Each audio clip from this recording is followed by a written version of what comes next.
Indonesia, a vast country contained in a mosaic of islands inhabited by some 200 million people, concentrated for the most part in large cities.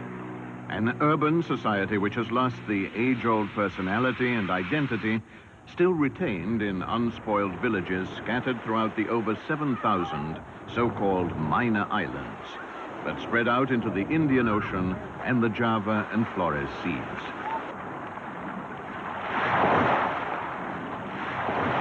Islands that are no more than dots in the vastness of the sea, inhabited by communities whose roots date back to the early days of man's existence, to a time of harmony with nature which has now been lost elsewhere.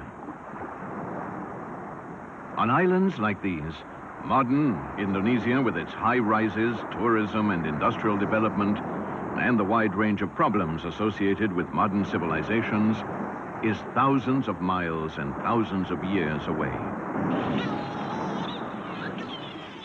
This film is dedicated to those small Indonesian islands and will chronicle day-to-day life on one in particular.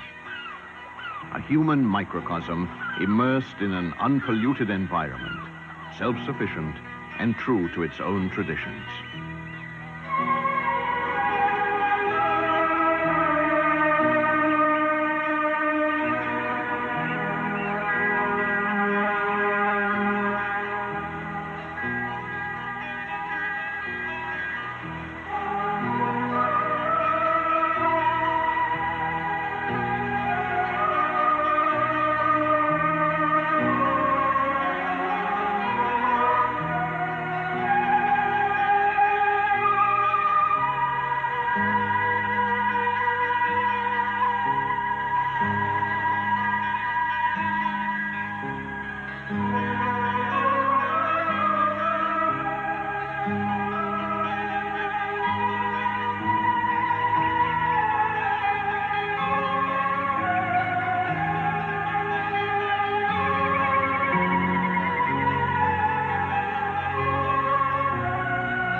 The minor islands are reached from Indonesian ports in which the tradition of small and medium-sized coastal shipping is still very much alive. The kind of craft that still ply these waters have disappeared elsewhere.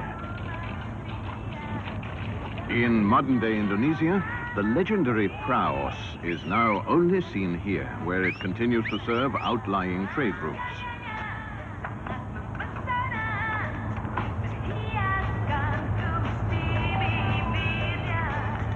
These characteristic cargo carriers deliver anything and everything on routes that are lifelines for the small islands and communities along the outer reaches of the Indonesian archipelago.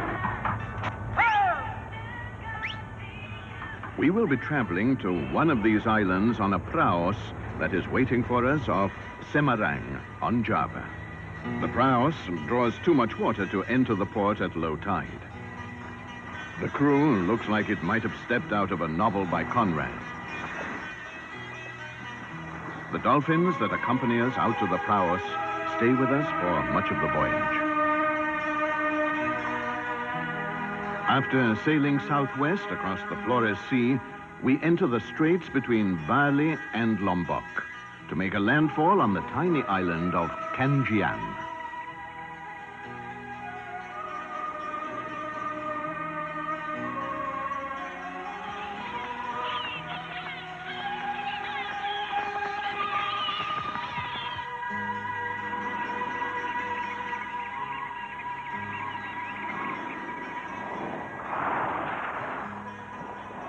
The islanders live in complete harmony with nature, with the wind, the tides, the seasons, the elements that never change, and that have been accepted by generation after generation of fishermen since they first settled here long before anyone can remember.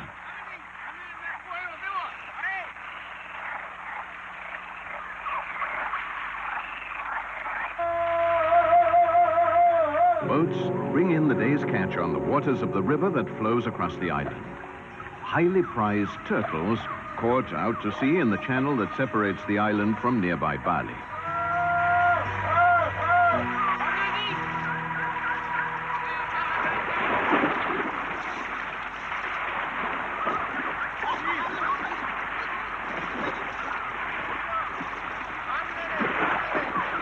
The turtles have been brought to the island's largest village because tomorrow is a feast day.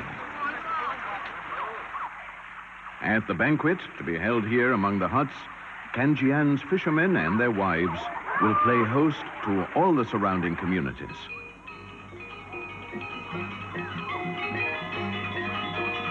Not only food is prepared for this festive occasion, these delightful examples of local craftsmanship made of flowers, wicker, and other vegetable fibers are also produced specially for the big day. They serve to add a colorful, sweet-smelling touch to the gifts the guests bring to the largest hut in the village, center of the celebrations. This is the home of the noble patriarch, recognized by all as the community's most authoritative person. The gifts are for his eldest son, who is getting married today. They come from the people of his own village and from villages all over Kangean and neighboring islands.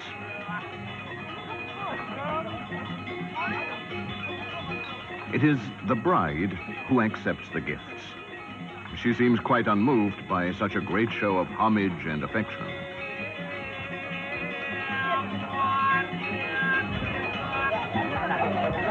She wears the traditional wedding gown, a multicolored sarong. A child sits nearby, watching closely.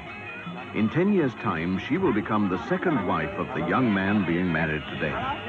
Local traditions follow ancient Indonesian religious rites, heavily influenced by the teachings of Islam, which allow every man to have 4 wives.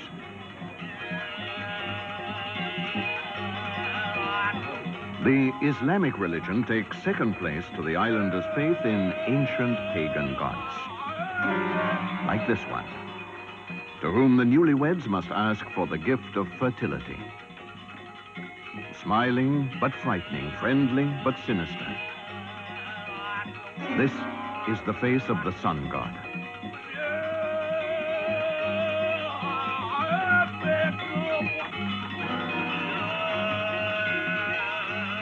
For the local fishermen and farmers, there is good reason to dedicate their prayers to these superior beings that represent the strength and the discipline of all natural elements on land, at sea, or in the sky. Prayers and gifts that are an act of inextinguishable devotion to supernatural forces. Forces which, for these primitive peoples, control man's destiny everywhere, every second of the day and night. And especially the fate of those who challenge the sea, which only on rare occasions, like today, is calm and friendly. These are the last dugout canoes, or pirogues, still in use in Indonesia. Carved out of a single trunk, they are made to a design which has not changed for hundreds of years.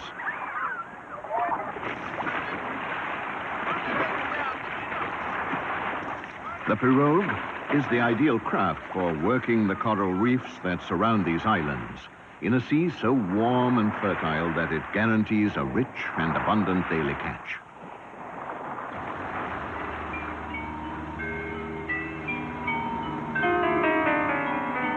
At first glance, the seabed in tropical waters always seems much the same, but in fact, every area has its own character.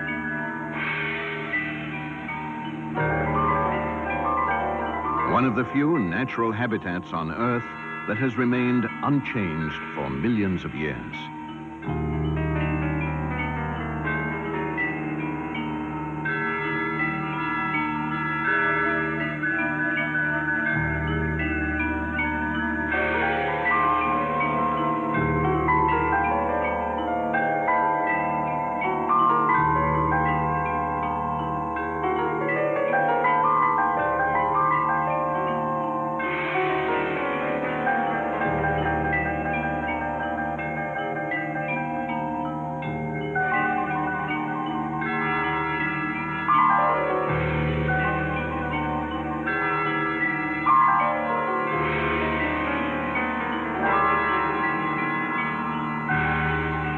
Fish are not the only harvest these waters have to offer.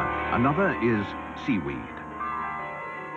After it is dried, it constitutes an important food reserve, an edible commodity that grows in abundance, flourishing in underwater fields, underwater forests.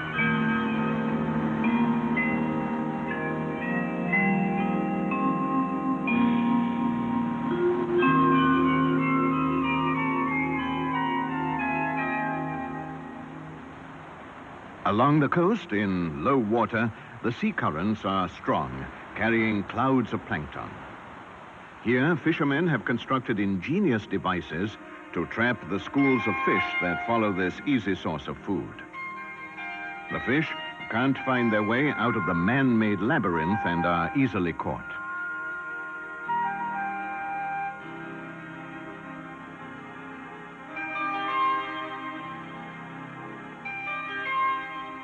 The sea rewards in many ways communities that are faithful to it. Another of its gifts, equally as precious as fish, is salt, essential to man and his domestic animals.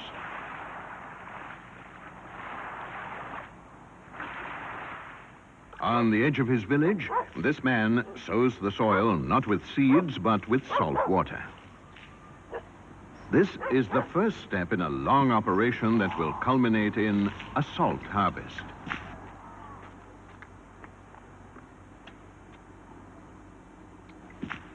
Few know how to work the long process that is one of man's oldest and most efficient means of producing salt.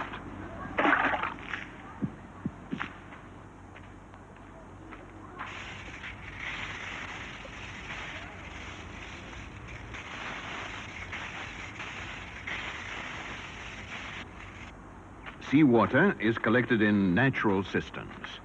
Evaporation during the day increases the percentage of salt in the water as it slowly sinks into an evenly spread layer of sand. By tomorrow, the sun will have done its job. The water will be gone and only the precious salt will remain mixed with the sand.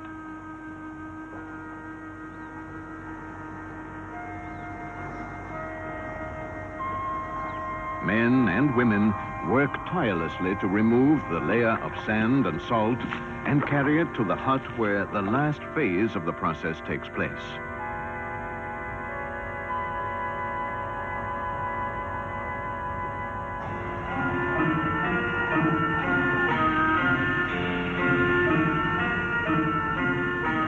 The salt-impregnated sand is dried and then poured into a large cauldron in this primitive laboratory.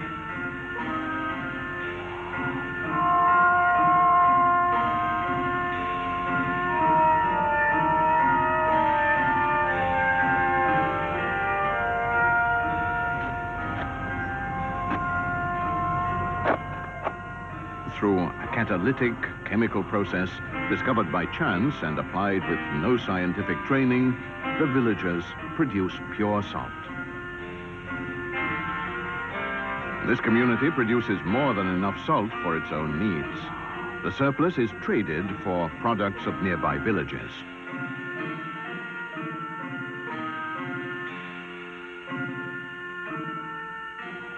Kangean's coastline is about 200 kilometers long, punctuated on both the leeward and the windward side by a series of lagoons and stretches of sheer cliffs. The interior of the island is covered by thick forest. Rivers flow down from the central volcanic highlands, cascading down rocky steps. Layers of basalt so hard that in the course of time, the water has not even slightly eroded them. Colonies of gibbons live in the tallest trees. In the great family of anthropoid primates, these monkeys are the ones most physically similar to man.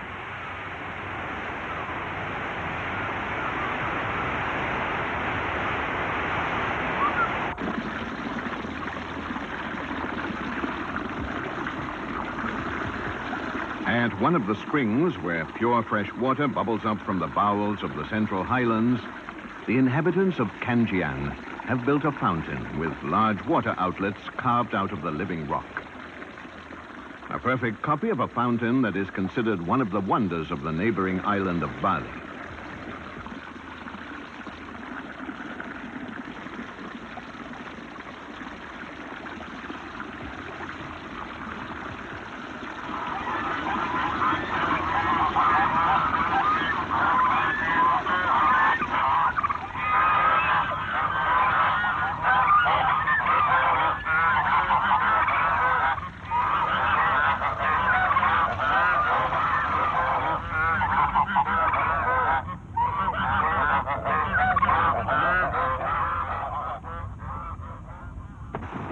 This abundance of water is found throughout Kangean's forests, in ponds and lakes that provide a haven for hundreds of thousands of migratory and non-migratory birds.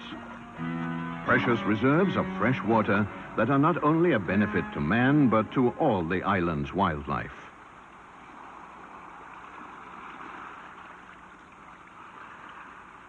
The rainy season. A period of drought, and then the rainy season again. The regular climate is a priceless asset, exploited to the limit by the island's geological formation. The peak of the extinct volcano acts like a catalyst on the water vapor in the air, bringing almost daily rainfalls.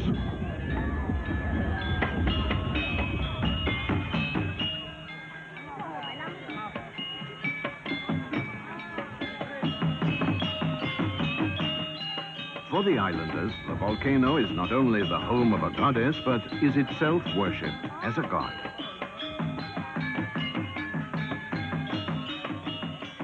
Gifts and prayers are offered to the peak to ensure that the island continues to benefit from the water stolen from the skies. For this reason, once a year, all the women on the island gather in a sacred area at the foot of the volcano to celebrate the water feast. A kind of propitiatory and redeeming communion with the life-giving waters that flow from the island's highest spring, also attributed with magical healing powers, and above all, that most precious of all gifts, a woman's fertility.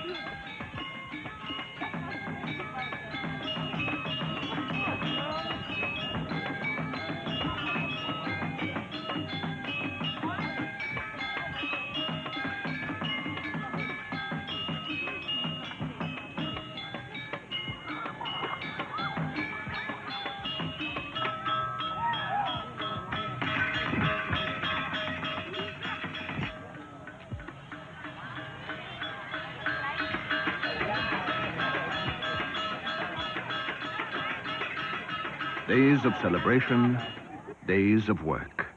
That is how life runs its course in this Indonesian microcosm. The life of farmers working all year round in the rice fields, of fishermen working the sea.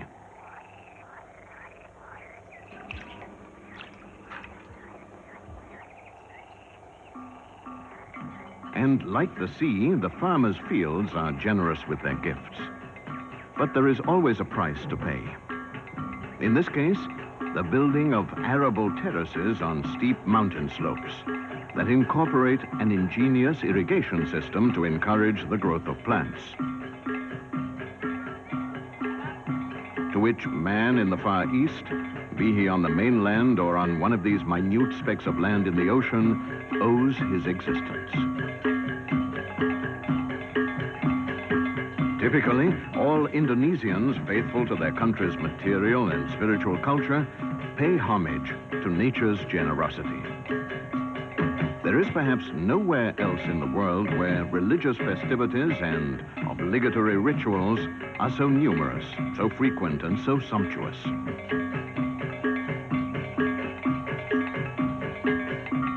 On the other hand, perhaps there is nowhere else in the world where nature is so generous. It is logical that here, man's respect for nature is more deeply rooted and more motivated than elsewhere. As harvest time approaches, a period of great processions begins. Every village organizes its own along the paths that hug the hillside from one rice paddy to the next, terrace by terrace. groups all converge on the temple dedicated to the fertility goddess of the earth, to whom the entire harvest is offered.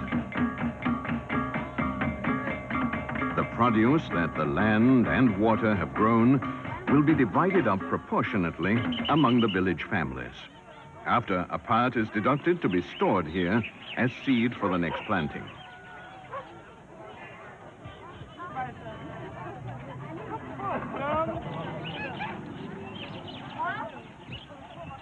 This work celebration ceremony takes place in all Indonesian farming communities, but here on Kangean, it includes a traditional element that no longer appears in other parts of the country.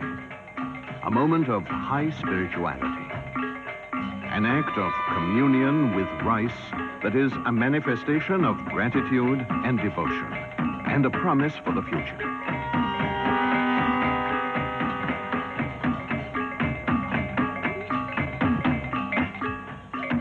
This symbolic, collective meal of rice wafers can only be construed as an expression of union between man and the earth, the generous, fertile Mother Goddess.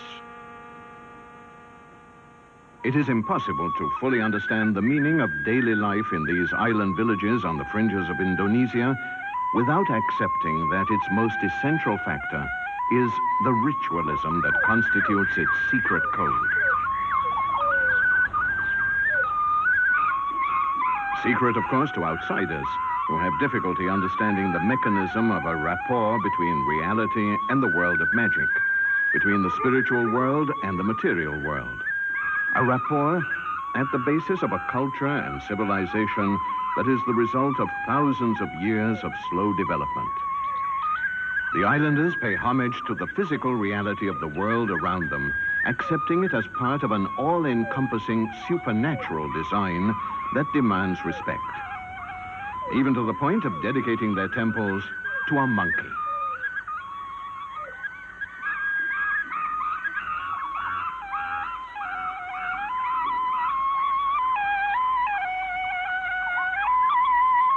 An immortal monkey.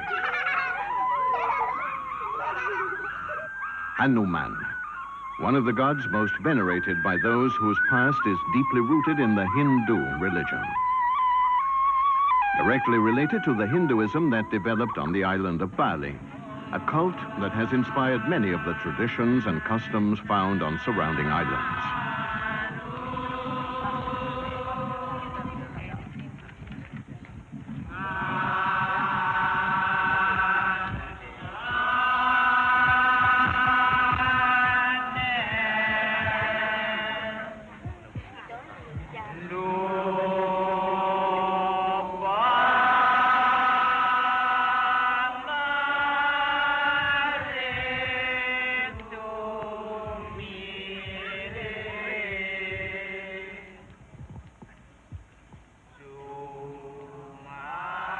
Fire, a natural element that can be petitioned for strength and salvation on the same basis as that other element of the creation, water. And just as the latter is revered in the light of day, fire is honored in rituals enhanced by the cloak of darkness.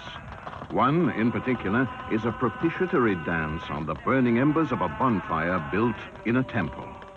This man is the priest who is entering into the trance that will enable him to walk and even dance on this carpet of glowing embers.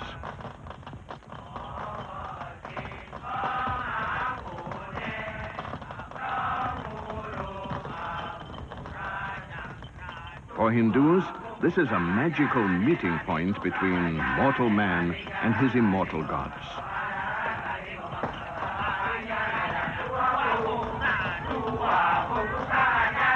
This seemingly impossible power to dance on fire allows man to reach, momentarily, the same level as his god. A level at which, perhaps, they meet as equals.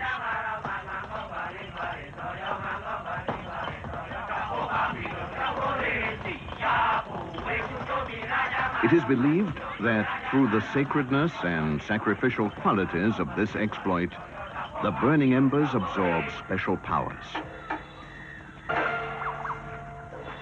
This is why, the morning after the nighttime ceremony, the embers are brought to the village and used to light a holy fire, or perhaps more than one, which can then be asked not only for a spiritual light when the darkness of the night envelops man and his soul, but also for practical help to ensure a successful fishing catch.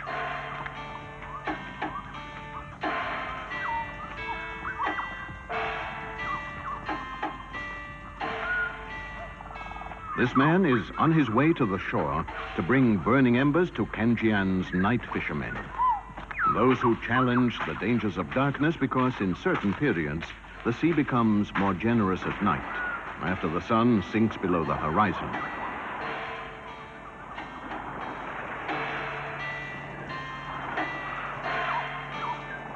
Night has almost fallen when the fishermen paddle out to sea.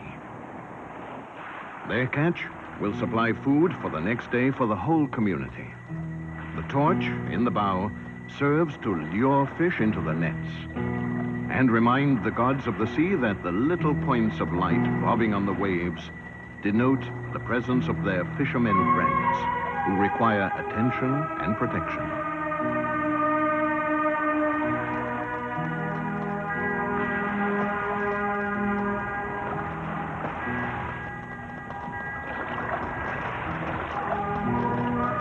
Fire that symbolizes security, an alliance.